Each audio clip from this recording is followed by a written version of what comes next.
පසුව බෝසතාණන් වහන්සේ ආහාර ගැනීම ක්‍රමයෙන් එවිට දෙවිවරුන් මෙසේ පැවසුවා. ඔබ වහන්සේ ආහාර පාන නතර කළොත් අපි රෝම කෝප වලින් දිව්‍ය ඕජස් ඇතුළු කරනවා. එවිට මහ බෝසතාණන් වහන්සේ මෙසේ කල්පනා කළා. දෙවියන් එහෙම කළොත් මගේ අධිෂ්ඨානය බොරුවක් වෙනවා. ඒ නිසා දවසකට හාල් නැටියක් මුංගටයක් හෝ කඩල දැම්වූ ඉස්මෝකුලක් වළඳනවා. බෝසතාණන් වහන්සේ වසර 6ක් පුරා දුෂ්කර ක්‍රියා කළා. උන්වහන්සේ සීක්‍රෙන් කෘෂ වුණා. අතපය කල්මෙන් පුරුක්සේ වුණා. බෝසතාණන් වහන්සේ තම ශරීරය ස්පර්ශ කරද්දී මනල් කුණු වී ගැලවී අතට ආවා.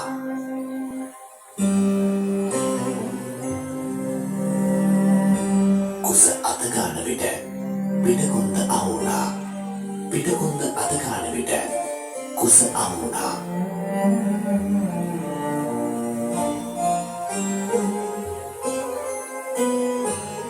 ලෝකයේ විමුක්තිය පිණිස යම් ආකාරයකින් දුකක් දිය යුතුද?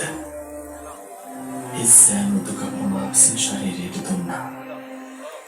නමුත් මාර්ගයක් හෝ ප්‍රතිපදාවක් සොයා ගැනීමට මට තවමත් හැකිවුණේ නැහැ.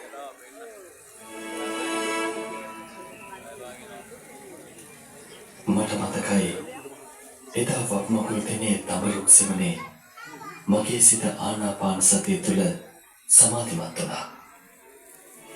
එදා ඇතිවුණු සෑහලුවත් සැපයත් නැවත ඇති කරගත්තොත් ජීවිත අවබෝධය පිණිස මාර්ගයක් ප්‍රගුණ කරගන්න ඒ උදව්වක් වේවි.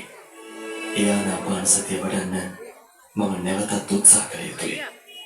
මේ අත්දැකීම යෝගයෙන් සම්මා සම්බුද්ධත්වය ලබන්න බෑ. ඒ නිසා මම දැන් ශරීරයට දුක් දීම නතර කරනවා. ශරීරය නැවත යම් පමණකට ශක්තිමත් කර ආනාපාන සතිය වඩනවා.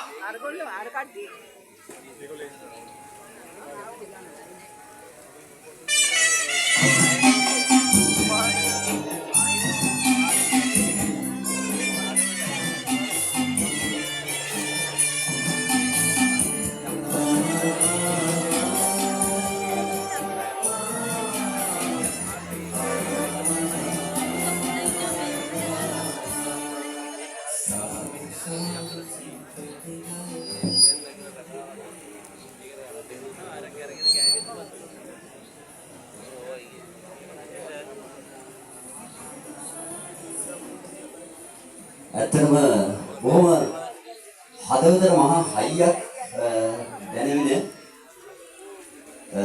බොහොම වටිනා කියන දෙයක් අපි නිරන්තරයෙන් යොදා තිනවා. මම ඔබට ආරාධනා කළා මේ කුඩින් කවුරුත් නික්මෙන්න දෙපා කියලා මීට කලින්. ඒ විශේෂ මිනිත්තු කිහිපයක් වෙනුවෙන්. නමුත් අපි ඔබට ආරාධනා කළේ නැහැ ඔබේ ජංගම දුරකථන තුළ මේ දර්ශන නිදහසේ ගබඩා කරගන්නට කියලා. ඒ ආරාධනාව කළත් නැතත් මා දැක්කා ජංගම දුරකථන ස්මාර්ට් ජංගම දුරකථන හිමි අපේ තරුණ ප්‍රජාව මහා පරිමාණයෙන් මේ මිනිත්තු කිහිපය බොහොම උමනාවෙන් තමාගේ මතකයන් අතර ජංගම දුරකථනයේ ගබඩා කරගන්න ආකාරය අපි දැක්කා.